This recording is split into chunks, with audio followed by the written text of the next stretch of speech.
भाजपा के राष्ट्रीय अध्यक्ष जेपी नड्डा ने दिल्ली में असम भाजपा प्रदेश कार्यकारिणी की बैठक को संबोधित किया। इस मौके पर नड्डा ने कहा कि हम जानते हैं कि असम पूर्वोत्तर का गेटवे है। वैचारिक पृष्ठभूमि में भी असम में भाजपा का परचम लहराता है, तो हमारे लिए पूर्वोत्तर का दरवाजा खुलता है। यहाँ पिछले चुनाव में एनडीए को 126 में से 75 सीटें मिली हैं। इसके लिए मैं असम की जनता को भाजपा की ओर से धन्यवाद देता हूँ।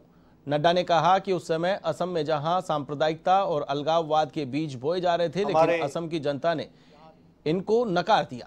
साथ ही जब असम में 15 साल कांग्रेस की सरकार रही, तब यहां सांप्रदायिकता, अलगाववाद का जन्म हुआ और विकास को नकारा गया।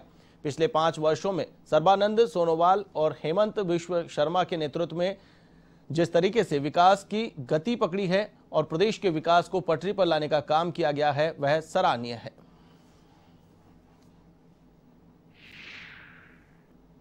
एक पूर्व मुख्यमंत्री ने कहा यह तो बीजेपी का टीकाकरण है। तो अब तो ये टीकाकरण तुमने भी करा लिया, अब तू भी बीजेपी के हो गए क्या? तुम भी बीजेपी के हो गए क्या?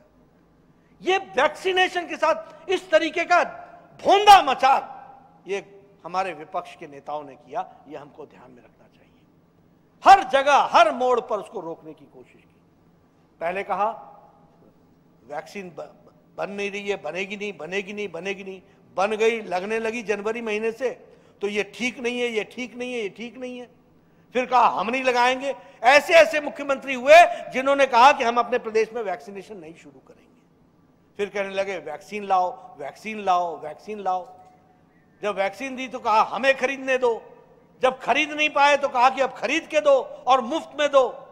ये तो प्रधानमंत्री मोदी जी हैं जिन्होंने सारे देश को मुफ्त में वैक्सीन देने का तय किया और 21 तारीख से 21 जून से मुफ्त में वैक्सीन लगाने का काम शुरू किया।